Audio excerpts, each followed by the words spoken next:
By this evening, your ankles will be measurably wider than they were this morning. The shoes that fit at 8 will feel tight at 6. Press a thumb into the skin above the ankle bone, and a visible dent remains a white crater that takes 10, 20, 30 seconds to fill back in. That dent is fluid that should not be there. Fluid that has been leaking into the tissue around your ankle all day, every day, on schedule. Fluid that your physician may have attributed to your heart, your salt intake, or your blood pressure medication. In the majority of cases in adults over 60, the cause is none of those. It is a drainage problem, and the drainage system responsible is one nobody sat you down and explained. Your body has two circulation systems. One has a pump that beats 100,000 times per day whether you help it or not. Every child learns about this system, every physician measures it, every textbook draws its diagram. The second system carries 3 liters of fluid per day through its own network of vessels threaded through every tissue in your body. It collects the fluid that leaks from capillaries into tissue spaces. It filters that fluid through more than 600 immune checkpoints. It circulates the cells that patrol for infection and cancer, and it returns everything to the bloodstream, near the heart. This second system has no pump. It moves only when you move, and if that dent is still visible on your shin, it has been stalled since you sat down. Leaking first 3 liters per day sounds like a malfunction, and it is the opposite. Every minute, your blood capillaries leak fluid outward into the surrounding tissue. Approximately 20 liters per day. The capillary walls are 1 cell thick, they must be, to allow oxygen and nutrients to cross into tissue. The thinness that makes exchange possible also makes leakage inevitable. This is the cost of doing business at the cellular level. The wall thin enough to feed the tissue is too thin to contain everything passing through it. Roughly 17 liters are reabsorbed back into the capillaries through osmotic pressure, the pull exerted by plasma proteins, primarily albumin, drawing water back across the capillary wall. Remaining 3 liters protein-rich fluid that osmotic pressure cannot reclaim, because the proteins have already crossed the wall, must be collected and returned through a completely separate system. That system is the lymphatic system. It is not a loop, it is a one-way drainage network. Blind-ended lymphatic capillaries in every tissue collect the excess interstitial fluid and funnel it through progressively larger vessels, through lymph nodes, and ultimately into the thoracic duct, which empties into the left subclavian vein near the heart. Without this system, 3 liters of protein-rich fluid per day accumulate in the tissue spaces. Within hours, tissues swell. Within days, the accumulated protein triggers an inflammatory response. The dent in your shin is not water retention from eating salt. It is drainage failure from a system the body cannot function without. Protein dimension of lymphatic stasis produces a consequence that simple fluid accumulation does not, and the consequence worsens with every day the drainage remains impaired. The 3 liters of fluid the lymphatic system collects each day contains protein that crossed the capillary wall, albumin, immunoglobulins, fibrinogen. When the lymphatic system is flowing, these proteins are collected and returned to the bloodstream through the thoracic duct. When the system stalls, the proteins accumulate in the interstitial space alongside the fluid. Protein accumulation in tissue triggers a fibrotic response. The body lays down collagen fibers around the stagnant protein, progressively hardening the tissue. The soft, pitting oedema that dents easily under your thumb transitions over months and years of chronic stasis into firm, non-pitting tissue that resists compression. The skin thickens, the tissue beneath it hardens, and the drainage capacity of the tissue itself decreases because the fibrosis compresses the very lymphatic capillaries that would drain it. The system that failed produces structural changes that make future drainage harder, a self-reinforcing decline that accelerates once it begins. Skin changes from chronic lymphatic stasis are visible before the fibrosis becomes palpable. Recurrent skin infections on the lower legs, cellulitis, fungal infections that resist treatment, slow healing wounds are markers of a tissue environment where immune surveillance has been reduced by inadequate lymphatic flow. The immune cells that should be patrolling the skin's interstitial space are not being delivered and cycled at the rate the tissue requires. If your lower legs develop recurrent infections that antibiotics resolve temporarily but that keep returning, you may be treating the infection while ignoring the drainage deficit that created the immune gap. Architecture next. The engineering of this system explains why it fails when you sit. Lymphatic capillaries begin as blind-ended tubes with overlapping endothelial cell edges, flap-like junctions that function as one-way valves at the microscopic level. Interstitial pressure pushes the flaps inward, allowing fluid to enter. Once inside, it cannot flow back trapped, can only move forward. From capillaries, lymph flows into collecting vessels with smooth muscle walls and intraluminal valves spaced every few millimeters. The segment between valves, a lymphangion, is the functional pumping unit. The smooth muscle contracts, rhythmically at 10 to 15 contractions per minute, as Zawiya documented through direct observation of isolated lymphatic vessels. But this intrinsic pump generates only 1 to 2 millimeters of mercury of pressure compared to 120 from the heart. It provides approximately 10 to 15% of total lymph flow. The remaining 85 to 90% depends entirely on external mechanical forces that the lymphatic system cannot generate on its own. A circulation network operating at near zero pressure, dependent on external input for the vast majority of its flow. No other major organ system has this dependency. The heart pumps without asking. The diaphragm drives breathing without permission. The lymphatic system waits for you to move. And then what moves it? Because your muscles are the pump this system was designed around and that modern life withdrew. 3 external forces drive lymphatic flow. Skeletal muscle contraction is the primary driver. When a muscle contracts, it compresses the lymphatic vessels running through it. One-way valves ensure compressed fluid moves forward. When the muscle relaxes, valves prevent backflow, and new fluid enters from behind. Each contraction-relaxation cycle moves a small volume forward. Continuous movement produces continuous pumping. Calf muscles, gastrocnemius and soleus, are the most important lymphatic pump for the lower extremities. Every step compresses the lymphatic vessels of the lower leg, pushing fluid upward against gravity through the one-way valves. The walking discussion described how these muscles return venous blood to the heart. They drive lymphatic drainage through parallel vessels carrying different fluid to different destinations simultaneously. Respiratory diaphragm is the primary pump for thoracic and abdominal lymphatics. Each inhalation creates negative pressure in the chest, drawing lymph upward from abdominal vessels into the thoracic duct.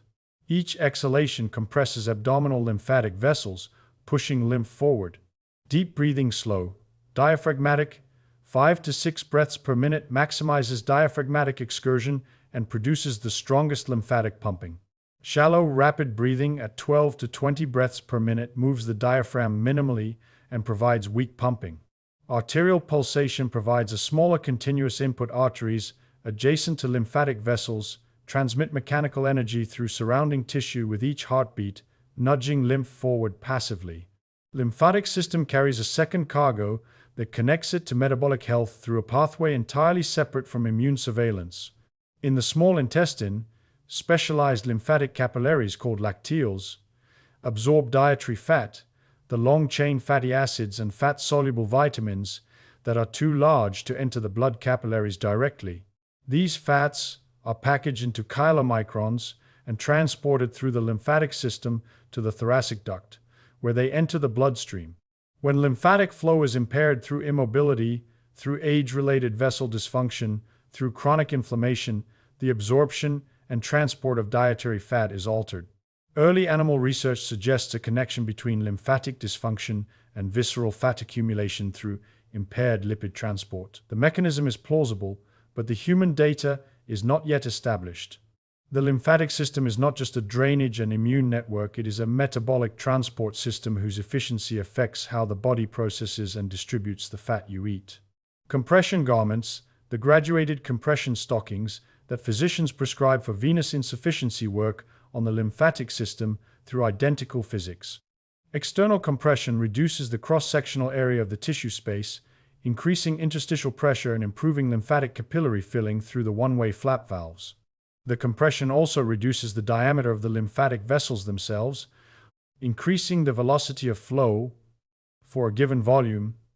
The narrower a vessel moves fluid faster, the way narrowing a river channel increases current speed. For anyone with visible ankle edema that worsens predictably through the day, graduated compression stockings worn from morning provide a continuous external assist to the lymphatic pump that sitting eliminates. The stockings do not replace movement, they reduce the accumulation rate during the sedentary hours that movement breaks do not fully cover. A tape measure makes the stasis visible ankle circumference at the narrowest point above the bone, measured morning and evening. The difference on active days is 3 to 5 millimeters. On sedentary days, 10 to 15 several hundred milliliters of accumulated fluid, the lymphatic system failed to return. Tracking the number across days makes the drainage pattern measurable. When you walk, your calf muscles pump lymph from the legs. When you breathe deeply, your diaphragm pumps lymph from the core. When you stop moving and sit for hours, the calf pump stops, respiratory contribution diminishes to shallow breathing levels, and total lymph flow drops to a fraction of its active rate. The fluid keeps leaking from the capillaries on schedule 20 liters per day, dripping steadily into the tissue. The pump that should collect it and return it has been sitting idle since you sat down. You now know the system, the architecture, and the pump. The question changes from why the ankles swell to what happens to the immune system when the fluid stops moving through the 600 checkpoints it was supposed to pass through. Well, the immune surveillance, because the swelling is the visible symptom, and what you cannot see is more consequential. Lymph nodes, more than 600 throughout the body, are dense clusters of immune cells, lymphocytes, macrophages, dendritic cells. Lymph fluid flowing through these nodes carries antigens, cellular debris, and sometimes actual pathogen particles or cancer cells. Immune cells inside the nodes sample the incoming fluid, continuously detecting threats, mounting responses, dispatching activated immune cells to target identified threats. This surveillance depends on flow. If lymph is moving through the nodes, the sampling rate is high, more fluid delivered, more antigens presented, more threats detected, more responses initiated. If lymph is stagnant, the sampling rate drops. The immune system is not weaker in sedentary people because the cells are defective. The cells are functional, present, waiting. They are receiving less information because the transport system delivering intelligence to the checkpoints has stalled. NK cells, the immune system's first-line defense against precancerous cells, depend on two systems for their effectiveness. The catecholamine surge from vigorous effort deploys them into active circulation. The lymphatic system provides the other half of the equation, the transport network that carries NK cells to the tissues where abnormal cells reside, and that delivers cellular debris from those tissues to the lymph nodes where the immune system decides whether to mount a response. Reduced lymph flow means reduced NK cell circulation through tissues, reduced antigen delivery to nodes, reduced opportunity to detect and eliminate threats before they establish. Practical consequence: sitting for 8 hours does not just swell the ankles. It reduces the sampling rate at 600 immune checkpoints simultaneously in the same vessels, driven by the stasis the sitting produced. The swelling is inconvenient. The surveillance gap is consequential. Well, what happens when you lie down? Because the Nocturia Connection explains why the ankles drain but the sleep does not. All day, gravity pulled fluid downward into the ankles. At night, horizontal, gravity no longer holds it there. The accumulated fluid begins slowly reabsorbing into the bloodstream, returning to the cardiovascular system over the course of the night. The heart receives an unexpected increase in circulating volume. The kidneys detect the extra volume and shift into active filtration. The gravitational redistribution the Nocturia discussion described has a lymphatic dimension that discussion did not cover. The fluid that accumulates in the ankles during the day includes interstitial fluid that the lymphatic system failed to collect, a different fluid from a different system than the venous pooling that prior discussion addressed. When it reabsorbs overnight, it returns to the bloodstream carrying the proteins and cellular debris that spent all day sitting in the tissue spaces rather than being filtered through lymph nodes. The kidneys process the volume, producing the 2 a.m., 4 a.m., 5:30 a.m. urination pattern. But the immune filtering that should have occurred during the day, as the fluid passed through lymph nodes during active lymphatic flow, was skipped. The fluid returned to the bloodstream, unfiltered, the checkpoints bypassed because the pump was not running. After the drainage physics, my 2 a.m. wake-up is a backlog receipt, the kidneys processing overnight what the lymphatic system should have cleared during the day because the pump was not running. If you wake 3 times per night to urinate and have been told it is your prostate, your bladder, your age, The overnight reabsorption of fluid that your lymphatic system failed to drain during the day may be a contributing mechanism. The morning ankles are thin because the fluid drained overnight. By evening, the cycle repeats. The lymphatic system was supposed to prevent the accumulation by draining continuously during the day. It could not because you were sitting. Why every mechanism above matters more after 45? Because 3 age-related changes compound the stasis. 3 declines converge after 45 to create a compounding drainage crisis. Lymphatic vessel contractility weakens, the intrinsic pump becomes less frequent, and the valves begin leaking, allowing backflow the young system prevented, as Hespe and colleagues documented through lymphatic imaging. Simultaneously, the tissue matrix around the ankles loses the elasticity that resisted fluid accumulation at 30. Fluid seeps into the tissue faster because the structural opposition is weaker. And cancer mutation rate rises steeply with age, producing more cells that require immune surveillance at the exact time the surveillance system's transport network is slowing. The 30-year-old's lymphatic system handled all 3 with margin. The 60-year-old's handles them without, and the skeletal muscle pump that provides 85% of the flow becomes the variable that determines whether the system keeps up or falls behind. Long-haul air travel concentrates every factor that impairs lymphatic drainage into a single prolonged exposure. Cabin pressure at cruising altitude is equivalent to roughly 6,000 to 8,000 feet. The reduced atmospheric pressure decreases the external tissue pressure that normally assists lymphatic capillary filling. Cabin humidity drops to 10 to 20%, producing insensible fluid loss that thickens the blood and reduces plasma volume. The seat compresses the posterior thighs, partially occluding both venous and lymphatic return. The immobility eliminates the calf pump entirely. 5 to 12 hours of combined reduced pressure, dehydration, compression, and zero muscular pumping produces the swollen ankles every long-haul passenger recognizes, resolving within hours of walking, because the calf pump restores what the flight suppressed. Post-surgical lymph node removal adds a permanent dimension to the drainage calculation.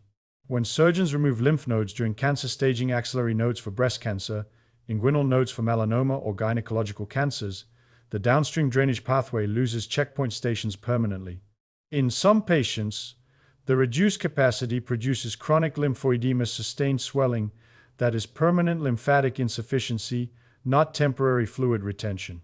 For anyone who has undergone lymph node removal, the movement-based pumping protocol carries additional urgency because the margin of drainage capacity has been surgically narrowed. And then the cancer connection, which deserves explicit naming because the lymphatic system is simultaneously the highway cancer uses and the checkpoint that can intercept it. Cancer cells invade local lymphatic vessels and travel to the nearest lymph node, the sentinel node that surgeons check during cancer staging. The same node where cancer cells arrive is where immune cells first encounter them. If surveillance is active, adequate flow, sufficient NK cells present, antigen sampling at speed, the immune system can recognize and destroy cancer cells before they establish secondary tumors. Reduced flow weakens the checkpoint while the highway remains open. Maintaining flow is not about reducing ankle swelling. It is about keeping the cancer surveillance system operational. That architecture, a circulation system with no pump, dependent on muscular contraction for 85% of its flow, carrying immune intelligence through 600 checkpoints that sample at the speed of the flow rate, and stalling completely every time you sit, is why I stand every 30 minutes now, not for the posture, not for the back, but because 600 checkpoints resume sampling the moment the calf muscles compress, settling in the ankles, by evening the tightness, the visible swelling. The shoes that no longer fit means something different once the system underneath it is visible. Not a cosmetic problem. Not a heart problem. A 600 checkpoint surveillance system that has been offline since you sat down. Move every 30 to 45 minutes. Walk for 2 minutes, sufficient to reactivate the calf pump and restore lymphatic flow within the first few steps. Walking pace is adequate, the lymphatic vessels respond to any muscular compression, and the one-way valves do not require intensity, only contraction. Restoration is measurable and immediate. Within the first 5 steps after standing from a prolonged sit, the calf muscles compress the lymphatic vessels of the lower leg and push fluid forward through the one-way valves. Within 30 seconds of walking, the lymphatic flow rate in the lower extremities has increased from its stasis baseline to near normal levels. Within 2 minutes, the accumulated interstitial fluid is being actively drained. The system does not need a warm-up period.